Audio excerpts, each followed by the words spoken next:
Bom, agora eu vou poder falar um pouquinho, coisa linda.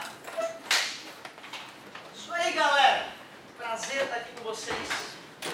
Ao longo do tempo vocês vão perceber que eu sou apaixonado pelo que eu faço. O que é diferente para vocês é a câmera, de repente, né? Já vou explicar.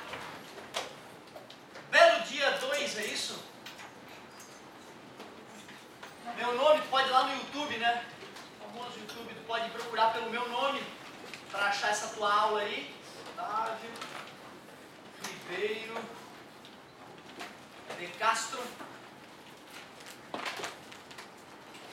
Pode jogar direto também o nome do canal lá. Eu comecei a gravar as minhas aulas, gente, para me defender de pai louco, sabe? Tem pai que é louco. E aí o cara reprova lá, sei lá, em algum lugar na vida, e aí vem advogado em cima do cara. E aí então a gente senta, abraça o pai primeiro, calma, pai, né? Abraça carinhosamente, senta com o pai para ver a aula e prova, né? Tenta provar de que o serviço foi entregue. Eu não edito, não tenho tempo de editar, então alegrias e tristezas, erros e acertos irão para lá, para a internet. Eu não sei como é que é a nossa internet aqui, mas ela não, né, deve ser, não devo conseguir colocar os vídeos a partir daqui. Eu chego em Floripa, então na quarta de manhã eu boto esses vídeos para começar a cair na internet. São 2 dias de aula gravado, né? Então eu diria que até sexta-feira as aulas já estarão lá para tu assistir. Não é aquela coisa de eu vou assistir a aula de novo. Não, é uma coisa pontual, né? Aquela passagem eu achei enrolada. Eu não entendi o que ele disse naquela parte. Aí tu vai naquela passagem, naquela parte. Como é que tu acha essa tua aula? Futuramente, se eu tiver tempo, né, eu faço física à noite na Federal, a minha formação é engenharia mecânica. Se eu tiver tempo, eu boto o nomezinho, introdução, eletrostática, quantização de carga elétrica. Mas ela inicialmente vai para a internet com a data em que ela ocorreu, 2015, mês 3, dia 2. A aula começou, era 8 e pouquinho, né? Então 8h15 e ainda os segundos em que a aula começava. Ou seja, se tu anota, né, no teu caderno lá a data, cara, e tu sabe a hora que a aula começou, tu vai lá nos vídeos que eu fiz upload e tu acha, não, tá aqui a minha aula, tá aqui a minha aula. Certo? Começou às 8h15 a aula, tu vai lá e acha a tua aula. Beleza? No último dia de aula, tu vai poder assistir a tua primeira aula 1000 vezes, se quiser. Sem custo, obviamente, nenhum. Show de bola! Quando a gurizada é mais nova, geralmente o primeiro ano de cursinho, é o terceirão ainda, né? Eu vou lá e tento emocionar eles, assim, explico por que eu me viciei em física. Né? Eu mostro que é quase uma coisa religiosa para mim, a física é como uma religião. Porque foi a física que apaziguou meu coração, entendeu? Por que o céu é azul? Qual é o tamanho do universo? O que é o sol? Como é que o ar-condicionado gela? Por que a luz brilha? Como é que o projetor funciona? E o computador? Do que eu sou feito, caramba? Essas coisas, sabe? A física foi a única coisa que foi me explicando de uma maneira tão redonda que eu fui largando o resto e fui me viciando em física. A linguagem, né? Aparentemente que Deus usa para que o universo é a matemática, por isso a matemática ela é uma das ferramentas que a física usa para prever o futuro, né? Por que religioso? Porque, por exemplo, deve saber, né? O teu Sol, a tua estrela, ela perde 4 milhões de toneladas por segundo. Por exemplo, durante a aula, o Sol já perdeu milhões e milhões de toneladas de hidrogênio. E como é a gravidade que mantém o Sol conciso, já que ele é uma nuvem gasosa, né? Ele poderia se espalhar para o universo que nem um pum, o cara peidou lá, fedeu aqui. O Sol é um gás. Por que o Sol não se espalha pelo universo como um grande pum? Porque a gravidade mantém ele conciso. Mas eu acabei de descrever para ti que ele está perdendo massa. 4 milhões de toneladas por segundo. Coisa assustadora. Quer dizer que o Sol está crescendo.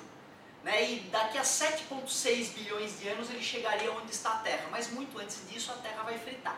A única chance que a raça humana tem de sobreviver perante a natureza é a evolução tecnológica e científica absurda. Certo? Então se eu não convencer uns 5 de vocês de ser físico, matemático ou engenheiro no mínimo, e isso se propagar nos próximos milênios, não tem solução. Isso, claro, se sociólogos não resolverem o nosso problema de Deus, o problema que a galera está querendo se matar em nome de Deus, já viste, né? Certo? Se o homem não se matar em nome de Deus, ou por causa de petróleo, ou alguma outra guerra, daqui a muitos milhares de anos, milhões talvez, com o avanço tecnológico a gente pode escapar da morte que a natureza nos armou pra gente. Tu vê, é religioso o negócio, é religioso. Eu venho aqui como um pregador da ciência. Aliás, é importante que tu saiba, como eu sou da área da ciência, eu sou obrigado a defender a ciência e te ensinar que o resto não é ciência, é perigoso. certo? Às vezes é até um pouco chato a gente lembrar, né, que a astrologia, que a acupuntura, que a homeopatia, são coisas boas na nossa vida, mas não funcionam como diz que funciona, né? É importante a gente saber disso. O vestibular pode nos cobrar isso, né? Ciência, esse conjunto de regras fantásticas que o homem criou para conseguir discernir o que é verdadeiro do que não é. Não que o método científico seja tudo, né? Mas é uma parte importante da brincadeira. Cara, eu sou apaixonado pelo que eu faço. E não vou poder gastar mais tempo te provando isso. Ao longo dos dias eu vou surgir uma oportunidade ou outra, eu vou tentando te fisgar também para a área das exatas. Hoje nós vamos comer. Eu fiz uma divisão com o polaco. E pela divisão que eu fiz, eu começo com eletrostática. É a matéria para hoje. Eletrostática.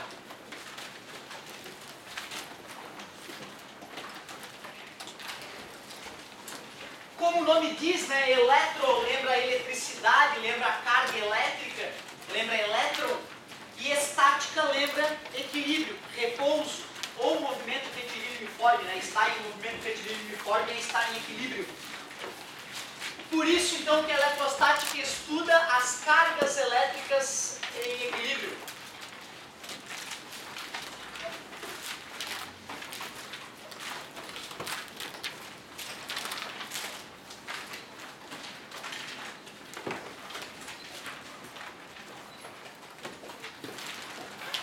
Cuidado, tá, cara? Equilíbrio não é necessariamente repouso. Equilíbrio na física significa força resultante zero. Pode ser repouso ou movimento retilíneo uniforme. Eu tenho que te dar a dica, né, cara? Eu sou obrigado a te dar essa dica, uma dica preciosa. Vocês viram ali pelo papo da galera quanto tu vai ter que estudar esse ano. Agora eu tenho que te contar uma coisa. Aliás, tenho que te perguntar uma coisa. Tu já testou se tu aprende melhor copiando ou não copiando? Porque isso é um teste que tu vai ter que fazer, tá? Que não existe regra para educação. Ah, não, para aprender esse é o método. Infelizmente não existe isso, tá? Eu tenho lido os melhores especialistas em educação e nenhum fala, eu descobri como é que se ensina. Todos falam, educação é algo tácito. O que é uma atividade tácita? É que ela não é explícita. Nós não sabemos quais são os movimentos que ocorrem no teu cérebro para tu absorver o conhecimento. Tem cara que aprende copiando. A minha irmã era uma que, além de copiar, ela chegava a ler em voz alta que ela copiava depois. E eu era um cara que, enquanto eu copiava, eu era um zero à esquerda. Quando eu parei de copiar e comecei a prestar atenção na aula e fazer as tarefas em casa, eu comecei a tirar 9, 10, 9, 10. Então, tu vê, pra mim, a cópia me fazia mal. E tu tens que fazer esse teste, tá? Porque se tu tá 3 anos copiando tudo e não tá dando certo, tá errado em copiar mais um ano. Só tô dando essa dica, entendeu? Não copia. Aí tu presta atenção, faz exercício. Outra, tá? Importante tu saber. Aula, sim. Ela é 1%. A mágica é bunda, cadeira e exercício. Bunda, cadeira e exercício. E aí tu travou no exercício. Aí sim, professor, é mágica. Professor, esse aqui, não consegui, professor. Tentei aqui, tentei assim, não deu. Aí tu assiste o cara fazer. Aí o cérebro faz sinapse, desmancha a sinapse ruim, faz sinapse boa e tu aprende. Beleza? Isso eu tenho certeza. Claro que alguns de vocês podem aprender melhor copiando. Mas não é regra, tá, gente? Toma cuidado com isso. Até porque tu vai ter o vídeo depois, se tu quiser copiar alguma coisa que não deu tempo, ou rever alguma coisa. Então usa as ferramentas que estão a teu favor aí. Cargas elétricas em equilíbrio. Para poder estudar carga elétrica, cara, eu vou ter que falar de uma das coisas que eu mais gosto. É difícil para o leigo entender o que é um átomo, cara. Átomo é uma entidade bizarra. Apesar de nós sermos feitos de átomo, talvez por isso, por nós sermos feitos de átomo, e a gente achar que a gente entende alguma coisa do nosso corpo, né? Aí a gente pode subestimar o átomo. Vocês lembram qual é o átomo mais simples que existe, né? Ele tem uma coisinha minúscula no centro dele, positiva, essa coisinha chamada de próton, e numa região gigantesca comparado com aquela região do miolo ali, tem um carinha ínfimo, minúsculo, chamado elétron. Só que se eu faço esse desenho, pode dar a sensação de que o átomo é uma coisa estática, e ele não é. Então assim, ó, vamos pegar aquela poeirinha ali que só as coleguinhas aqui estão vendo, minúscula poeirinha, aquela ali é menor. Peguei uma poeira aqui, um grão, vocês não veriam, esqueçam aí. As moças estão vendo aqui de testemunho, tem um grão ali, ó, uma poeira minúscula. Aquilo ali é um próton, vamos fingir que é um próton. Se aquilo ali fosse um próton, a eletrosfera não caberia na sala. A primeira coisa que tem que ter noção, que esse desenho aqui é um desenho ridículo. Se o próton fosse assim, a eletrosfera teria que ter um andar mais para cima, um andar mais para baixo. E se eu fizesse ele tão pequeno a ponto de não enxergar, aí sim, de repente, eu poderia dar uma reduzidinha na eletrosfera. Só para tu não achar que eu estou fazendo proporcional, tá? Tá avacalhado o próton ali. Esse aqui está mais honesto, já que a eletrosfera é um pouco maior que a sala de aula. O interessante é tu entender que entre o próton e o elétron, que é um mosquitinho que fica girando em altíssimas velocidades em torno do próton, não tem nada. É vazio aquela região. Ou seja, a melhor maneira de um leigo entender o que é átomo é entender que é o seguinte: imagina que eu amarrei uma pedra no barbante e estou girando em altíssima velocidade em torno de mim. Vai zumbir, inclusive, né? Se alguém tentar se aproximar de mim desavisadamente, ia tomar uma pedrada. Tudo bem? Porra, que merda é essa? Vou chegar naquele cara, pum, tomava uma pedrada. Ou seja, ia ter algo invisível para a pessoa me defendendo, um escudo. Ou seja, o que é a eletrosfera? É um escudo Jedi vibrante invisível. E ela faz assim, ó. Isso é um átomo. Pô, aí é uma ideia boa de átomo. Próton, ali, positivo, e a eletrosfera gerada por um maldito elétron, porque eu estou falando do átomo mais simples que existe, que é o hidrogênio. Beleza? Esse elétron gira tão absurdamente veloz em volta do núcleo que dá milhões de voltas por segundo. Que milhões? Trilhões de voltas por segundo. E é por isso que a eletrosfera vibra. Se um outro elétron for tentar bater no núcleo, ele vai bater nesse elétron que está, né, sassaricando em volta do próton, vai ser refletido, já que os opostos se atraem, os iguais se repelem. Beleza? É muito louco tu saber que tu é oco. Eu não estou falando do teu pulmão, do teu estômago, eu estou falando que o aço mais sólido, isso aqui, ó. Isso aqui é altamente oco do ponto de vista atômico. Se tu pudesse entrar na matéria, tu veria que os átomos nem se encostam, eles estão afastados uns dos outros. Ou seja, a realidade que tu vê com esses olhos que a Terra é de comer é uma realidade falsa. Não é verdade isso que eu estou vendo. Ó, tudo sólido, ó, minha mão não entra aqui porque é sólido. Não é sólido. Isso é muito louco, né, de acreditar. Muito doido. Hidrogênio. Qual é o segundo átomo mais simples que existe? Se o hidrogênio tem um próton e um elétron, o próximo átomo é o hélio. Olha o que aconteceu com o hélio. O que tem ali no núcleo dele? 2. Pode errar. Próton. Muito obrigado. Muito obrigado. E aí, para ele poder ser neutro, ele vai ter que ter 2 elétrons. Professor, engraçado, o teu átomo de hélio, ele encolheu, ele era para ser maior, né? Não, ele é menor que o átomo de hidrogênio. Porque como ele tem mais prótons no núcleo, ele atrai a eletrosfera com mais força, né? E ele fica menorzinho. Então, importante, a química vai falar sobre isso com mais calma. Deixa eu botar mais no centro aqui. Mas peraí! Se os opostos... Ó, viu? Esse atrás já está começando. Uma hora, daqui a 2, 3 aulas, vocês vão ter que estar me acompanhando. Eu vou emudecer e tu vem junto. Certo? Isso faz toda a diferença. Já que os opostos... mais gente. Os iguais se repelem. Esses caras estão se atraindo ou se repelindo, esses prótons ali? Estão se repelindo, nós vamos ter que botar alguém ali no meio para apaziguar aquela repulsão. Esse é o papel dos nêutrons. Deixa eu ver se eu te pego. Próton é nêutron. Não, isso aí, vocês já estão ligados, né? A galera mais nova, é negativo. Não, é nêutron.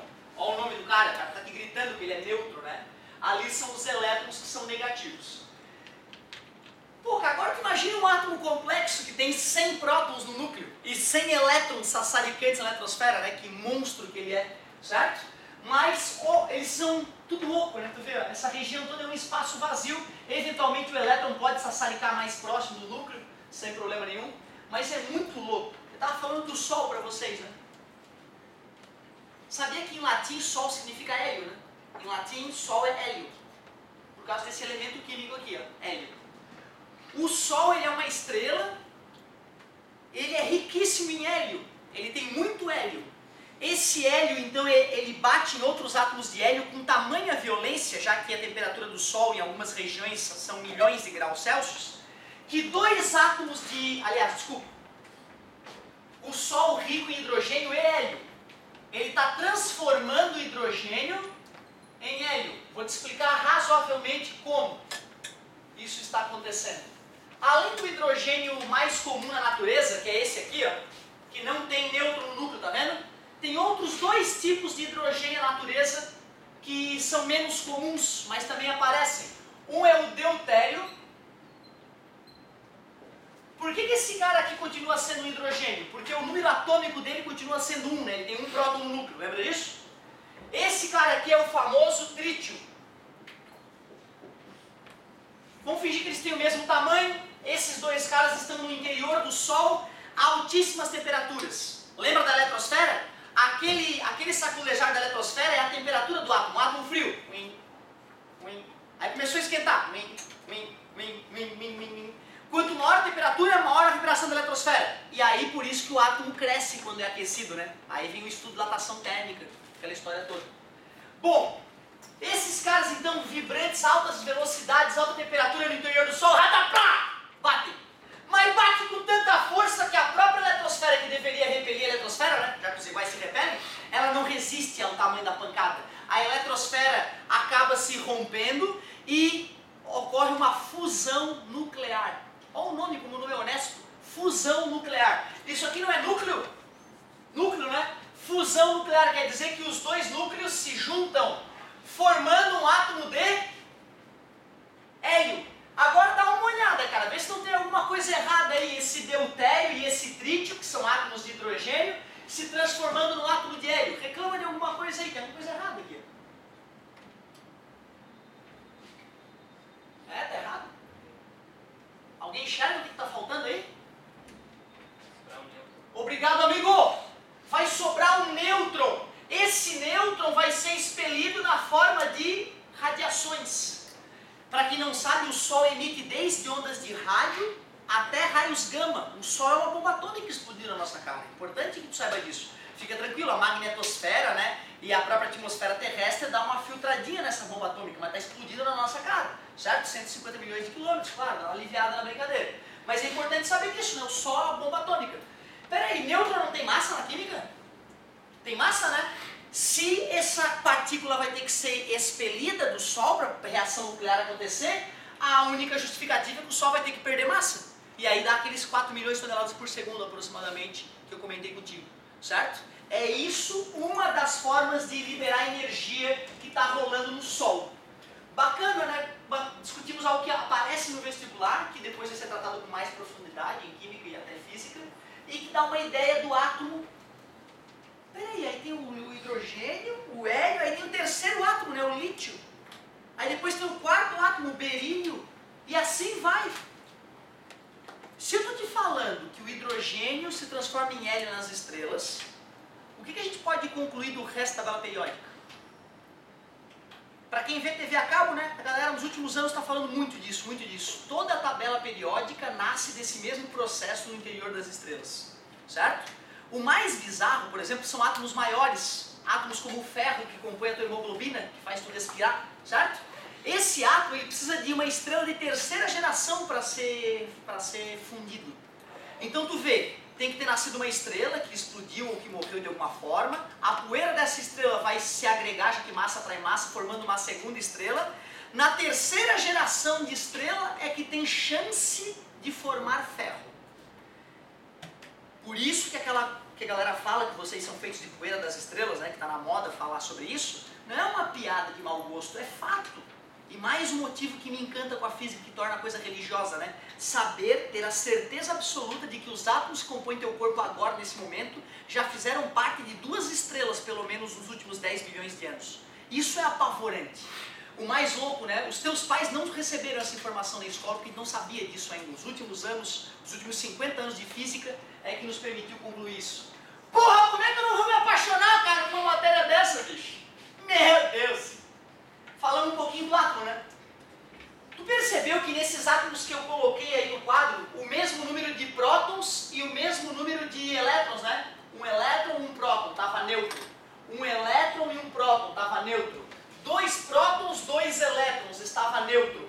Com isso, de certa forma, eu já estou te afirmando que a carga elétrica de um próton e de um elétron é a mesma. A carga elétrica de um próton e mais 1 e menos 1, né? Só que na física, a gente se perguntou quanto vale essa carga elétrica de um próton e de um elétron. E fomos fazendo experiências até conseguir determinar qual é a carga de um maldito próton e a carga de um maldito elétron. As experiências que nós usamos para fazer isso foram duas. Uma delas resultou nessa lâmpada que nos ilumina agora, chamada experiência de ampola de Crookes. E depois uma experiência chamada experiência da gota de óleo de Millikan. Essas duas experiências juntas permitiram calcular a massa e a carga das partículas subatômicas. Então assim, ó, primeira noção importante aqui, ó, carga elementar. Primeira constante importante, carga elementar. Futuramente, quando a gente estiver mais maduro na física, eu vou explicar como é que o homem chegou a essa conclusão, certo? Por enquanto tem que ter um pouquinho de fé. A carga de um elétron ou a carga de um próton é 1,6 vezes 10 na menos 19 Coulomb. Coulomb é a unidade de carga elétrica do Sistema Internacional, para homenagear um cientista que fez uma contribuição muito importante. Vou fazer assim, ó, vou botar um mais ou menos ali. Por que mais ou menos? Muito bem, escutei, no fundo eu escutei. Porque mais é para próton e menos... Obrigado. Quando eu falo para a galera, ó, pessoal, vamos aprender a calcular... Olha! É o meu sinal isso? Eu me recuso a ir embora. Quantidade de carga elétrica. Quantidade de carga elétrica.